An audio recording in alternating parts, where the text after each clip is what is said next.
So, you wanna play the god-questioning fake cat Keqing? Is it because you love cat girls? Or is it because you want to join the Keqing buff hype? Or is it because you lost to her in your recent 50-50?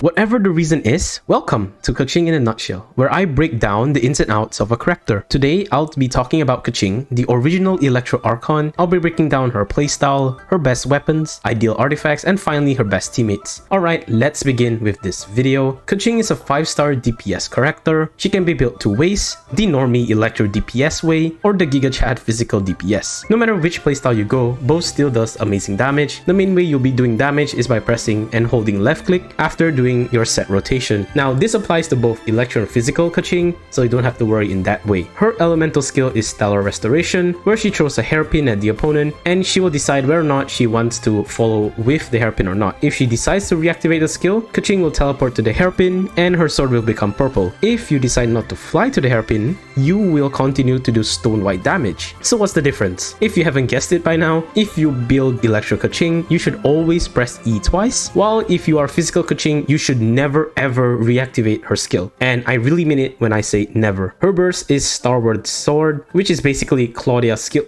Sorry, wrong game. Basically, she cosplayed Zenitsu, dealing electro damage and even more at the end. So you may ask, do you use her burst if you're building physical Keqing? I mean, you're just gonna be doing white damage, why would you want to do purple damage? Well, it turns out, after casting her burst, at Ascension level 4, she will gain 15% crit rate and energy recharge. You best bet you wanna be spamming this before you use your left clicks, of course. For artifacts, if you're going physical Keqing, you should work towards 4-piece Pale Flame. However, if you don't have the set, which I don't blame you, you can just go 2-piece Bloodstained Chivalry with any of the 2-piece of the at 18% attack set that the game has given us. If you're going Electro Keqing, her best in set is 2-piece Angry Bird Thunder and 2-piece 18% attack set. However, according to many mathematicians and people with degrees in this game, you never ever want to farm the Thunder Fury domain. So basically, you'll be going 2-piece 18% attack with another 2-piece 18% attack, and that is pretty much the best way to go for her. However, if you're a lunatic like me who likes to farm the Thunder domain, you can consider the 4-piece Thunder Suitor as well, which does the most damage theoretically. For weapons, Keqing is a prime example of how to identify a character's best weapon. If the weapon looks like your character, fits the aesthetic, and the colors and vibes are matching, you best know the weapon is the best in slot for the set character. For example, for Keqing, it's quite obvious the Mist Splitter Reforged, which is a weapon made for Ayaka, is the best for Keqing. Other great 5-star options are the Grass Cutter, the Water Sword, and finally Summit Shaper. For free-to-play options, Electro Keqing will be Lion's Roar or the Black Sword. If you're going Giga Chad physical Keqing, the best in slot is obviously the Aquila Favonia and the prototype Rancor, which you'll have access to very early on in the game. For teammates, if you're going Electro Keqing, her partner in crime is Xingqiu. However, with the introduction of the Mummy Rope Lady, you can also use her instead of Xingqiu or use her with Xingqiu. Other great options will be Benny for his thumbs up, any Anemo character for the VV buff, Zhongli for his chonky bonky shield, and finally any of the Electro Mummies that the game have. Lastly, if you're going physical Keqing, your best teammates will obviously be any cryo character, 2-proc Superconduct, with the Hot Church Nun being probably the best among all the cryo characters. Also, you can run additional Electro characters if you need more Electro procs. And finally, you can also run Benny or Zhongdong for the reasons I mentioned earlier. Thank you guys so much for watching this video. If you like content like this, please do leave a like. It really shows I should be doing more. Also, please comment down below if you want me to do this series more and who should I be doing more in the future. Please subscribe. We'll be doing more videos in the future as well, similar to this. And with that, I'll see you guys next time.